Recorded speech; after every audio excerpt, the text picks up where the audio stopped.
Olá pessoal, tudo bem? Estou aqui para uma aula diferente dessa vez. É uma análise sobre o inglês do Trump. Eu recebi um material via WhatsApp criticando a forma da escrita, mais precisamente, do Trump. O material foi publicado no jornal El País, um jornal acho que espanhol, Aí a matéria, em português, também foi reproduzida, diz o seguinte: quer melhorar seu inglês? Aprenda com os erros gramaticais e ortográficos de Trump.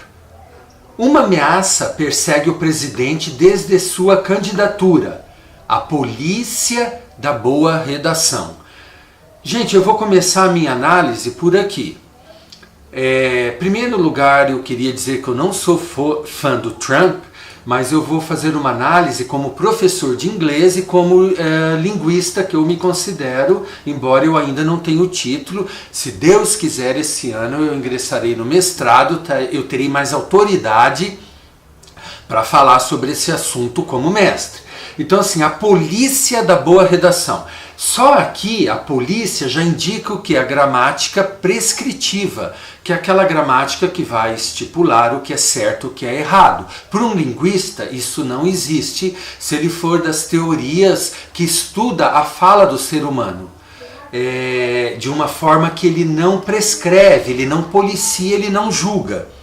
Ok? Então vamos analisar segundo isso, essa gramática falada que tem a ver com o nosso vlog, o inglês falado, o inglês coloquial, ok? Então nós temos aqui, começa o texto seguinte: Donald Trump não tem medo de dizer o que pensa. Bacana, eu acho que ninguém tem que ter medo de dizer o que pensa. Isso já ficou bem claro em seus discursos e nos muitos tweets que escreveu desde seus primeiros meses como aspirante à presidência. A maioria das suas frases e declarações vira notícia no mundo todo, mas de vez em quando elas chamam atenção, não tanto por seu conteúdo, e sim por seus erros gramaticais e de ortografia. Então realmente é uma análise não de um linguista, e se for seria da gramática prescritiva, como eu falei. Porque não tem erros para um linguista. O que tem é a gramática sendo aplicada coloquialmente e as estruturas da língua, enfim. Única coisa, quando há a não compreensão, que há um problema. Se alguém falar uma frase em português e eu não entender, aí houve um problema. Geralmente estrangeiros, porque não importa, isso em toda língua, pode ser uma pessoa do campo, naquele dialeto, aquele falar, mas que não tem prestígio algum, eu vou entender, e é isso que importa. E se você estudar aquela língua, aquele jeito de falar, melhor dizendo, você vai ver que existe uma gramática, ninguém fala sem gramática, essa é a verdade. Existe até mesmo uma conta no Twitter dedicada exclusivamente a expô-los e a corrigi-los. Os twitteiros anglófonos usam a hashtag TrumpGrammar, gramática do Trump, para fazer o mesmo. Então esse pessoal, está fazendo isso, não deixa também de ter o seu valor. Eu não estou aqui para julgar esse pessoal, ok? Não foi só o Twitter que notou os tropeços de Trump na hora de se expressar. Um estudo da Universidade Carnegie Mellon, da Pensilvânia, concluiu que o uso da gramática nos discursos do político equivale ao de um aluno do 6º ano do ensino básico. É verdade que, entre todos os candidatos presidenciais de 2016, nenhum tinha um nível de inglês superior a um aluno do 8º ano, mas Trump foi o mais mal avaliado nessa análise, como mostra o gráfico abaixo. Então eles analisaram os presidentes e tal, na sua fala, e chegou a essa conclusão que todos, a grande maioria, tem um nível ali de 6ª série, digamos assim. O Trump conseguiu ser melhor do que o Bush. Então, assim, gente, o americano, de fato, ele não estuda gramática, né? Um britânico, um inglês, eles estudam a língua mais a fundo. Nos Estados Unidos, eu como estudante lá de faculdade, eu notei que eles não estudam de fato a gramática. É uma linguagem mais simplificada, porém não deixa de ser uma fala norte-americana. E se for escrever um livro, uma obra, vai ser similar ao da Inglaterra, não vai ter diferença nenhuma, uma coisa mais profunda, ok? Então, até agora não vejo problema nenhum, ok? Trump recebeu críticas pelos erros que cometeu nas 7 frases abaixo, pronunciadas ou tuitadas. Até o Twitter oficial do respeitado dicionário Merriam-Webster se uniu à polícia gramatical para corrigir o presidente. Aqui contamos quais foram as falhas para que você não as cometa em futuras interações com algum falante de inglês. Isso aqui é bobeira, porque os falantes de inglês, principalmente numa língua mais relaxada ou escrita, como nas redes sociais, no calor daquele momento e tal, vão cometer esses erros, gente. Isso aqui, coitado, pegaram o Trump como vítima e eu fiquei até com pena dele. Primeira frase. It could be somebody sitting on their bed that weighs 400 pounds. Okay? Tradução aproximada. Pode ter sido alguém sentado em uma cama que pesa 400 libras, cerca de 180 quilos. Contexto. Foi o que ele disse no primeiro debate presidencial ao comentar supostas ações de hackers contra as contas de e-mail do Comitê Nacional Democrático, DNC, na sigla em inglês. A frase completa era: não sei se foi a Rússia que se infiltrou nos arquivos do DNC. Hillary Clinton disse que foi a Rússia. Talvez sim. Também pode ter sido a China. Ou pode ter sido alguém sentado numa cama que pesa 400 libras. Problema. Pela forma como estruturou a frase, dá a entender que a cama é que pesa 400 libras, não a pessoa.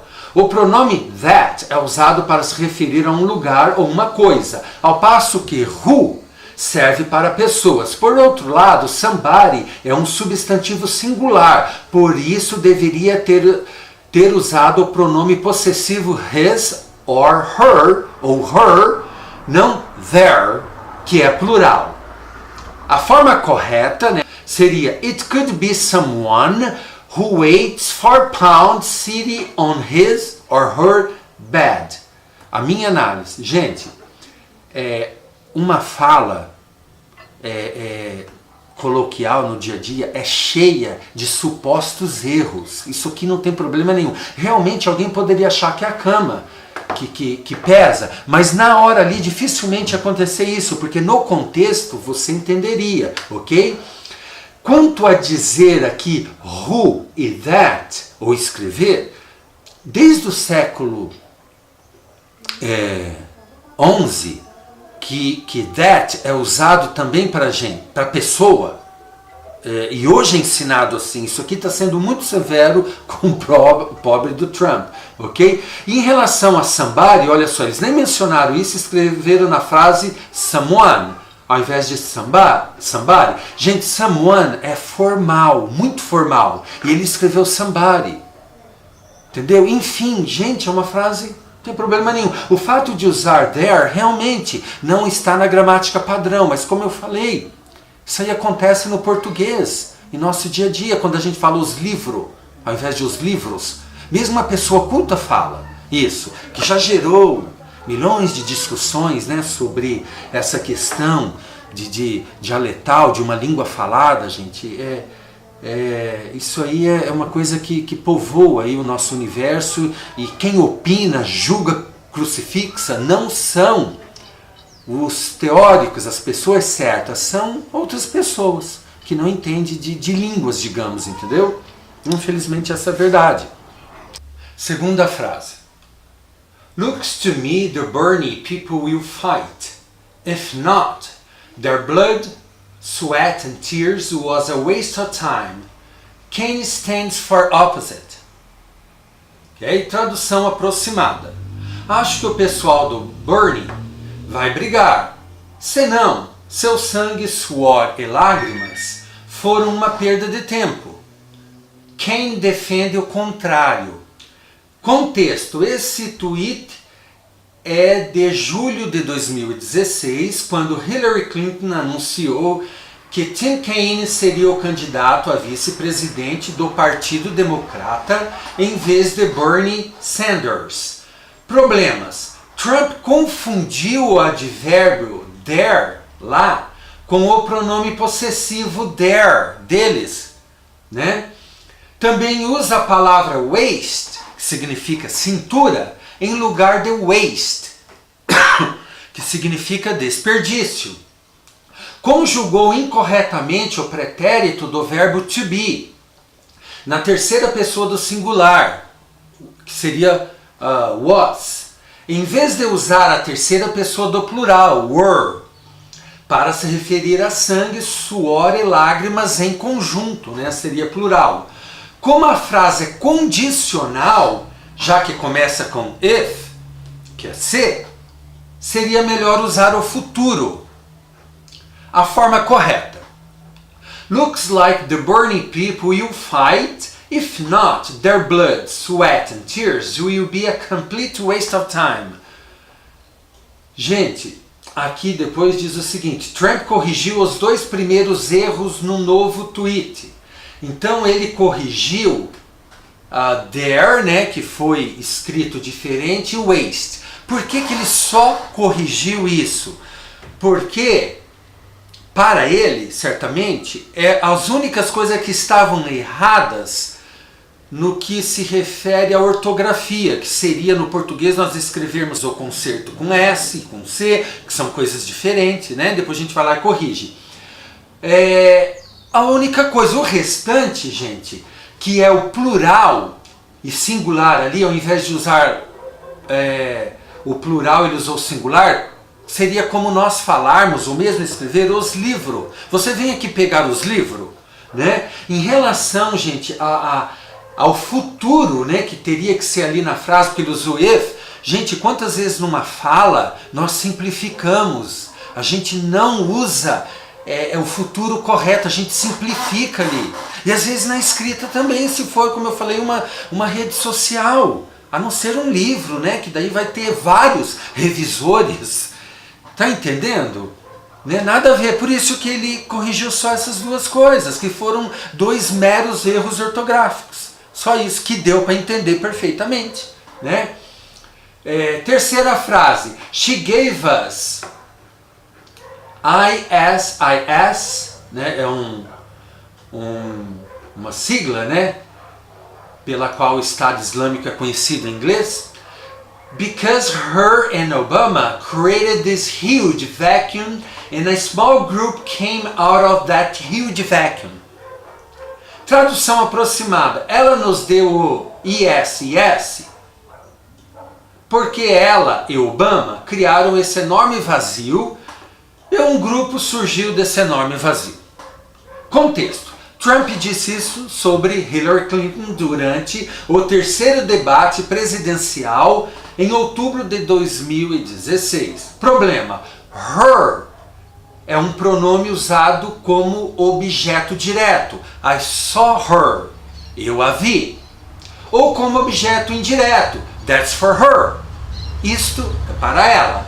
She é um pronome pessoal reto e serve para identificar o sujeito numa oração. Nesse caso, o sujeito seria ela e Obama. A forma correta, né, segundo eles, seria assim: She gave us ISIS because she and Obama created this huge vacuum and a small group came out of that huge vacuum. Gente, novamente, seria como você falar, ao invés do linguajar que todos nós falamos, mesmo pessoas letradas e mais intelectualizadas, eu vi ela.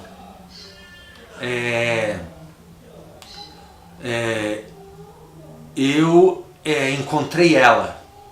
Entendeu? O correto seria eu a encontrei, eu a vi. Ou eu via. Agora eu digo, quem fala assim? Isso equivale no inglês. Quando ele usou na frase dele her ao invés de she, foi a mesmíssima coisa. Quer dizer, inglês falado. Eu acredito que aqui ele não corrigiu nada. Ó, ele não corrigiu nada. Na dica de nada. Tá certo. Tá errado. Ok? Depois, frase 4. No matter how good I do on something, they'll never write good. Tradução aproximada. Não importa se eu fizer algo muito bem. Nunca vão escrever nada de bom sobre mim. Coitada, concordo com ele. Contexto. Declaração durante entrevista à Fox News, em agosto de 2016.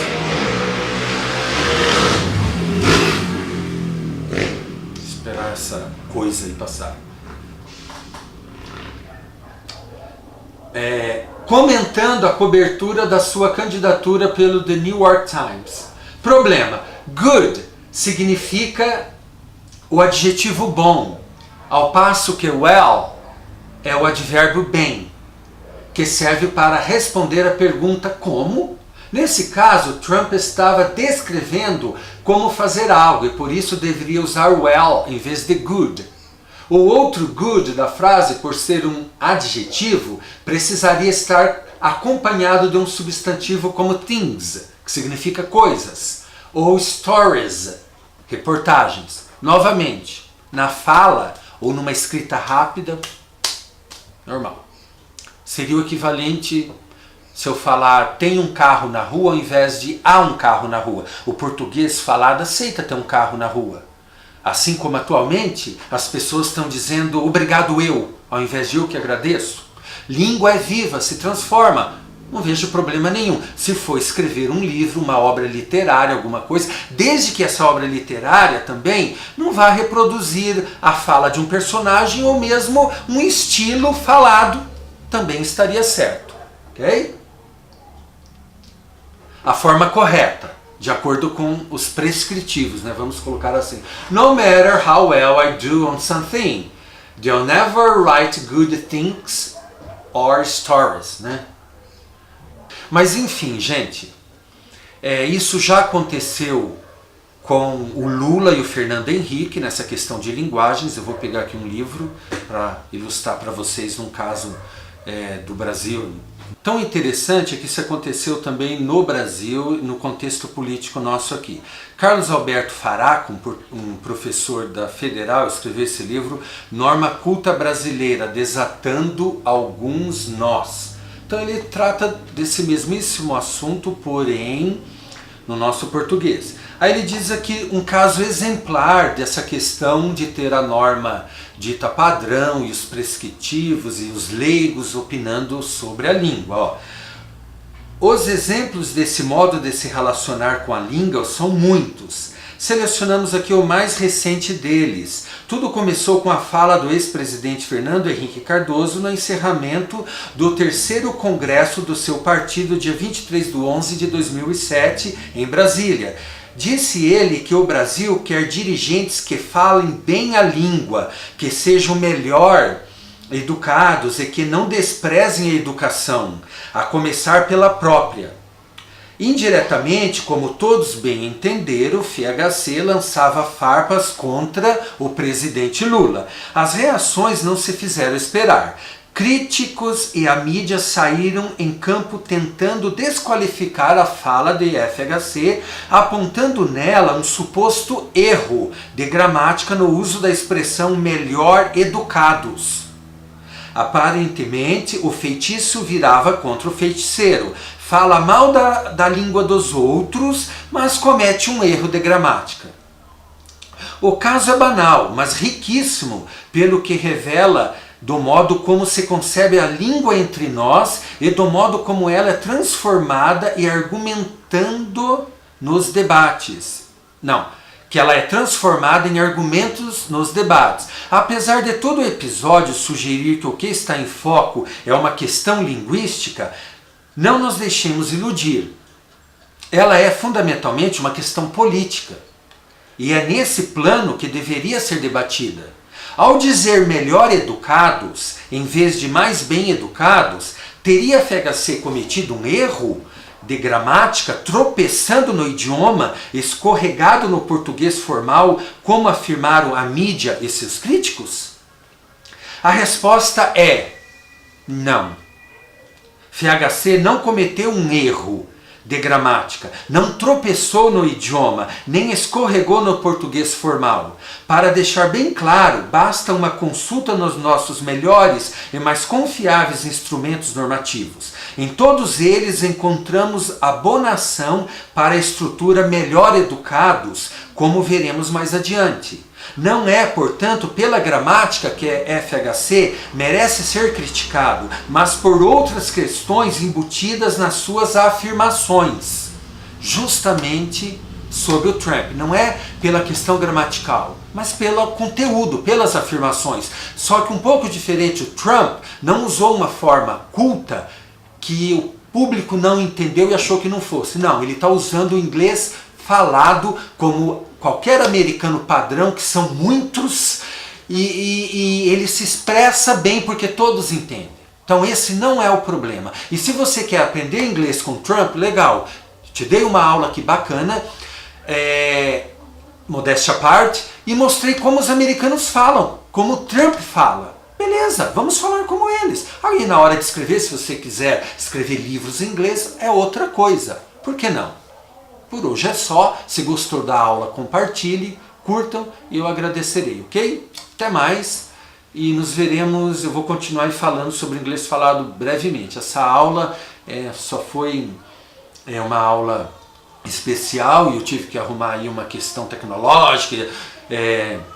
Tentei outras câmeras com qualidade melhor de imagem, porém eu não conseguia gravar sozinho, como eu faço muita coisa aqui e edito eu mesmo. Eu estou me vendo aqui no visor, nos outros equipamentos, embora muito melhor, eu não conseguia, então eu cancelei e voltei a essa câmera, ok? Até mais e continue estudando e aprendendo inglês.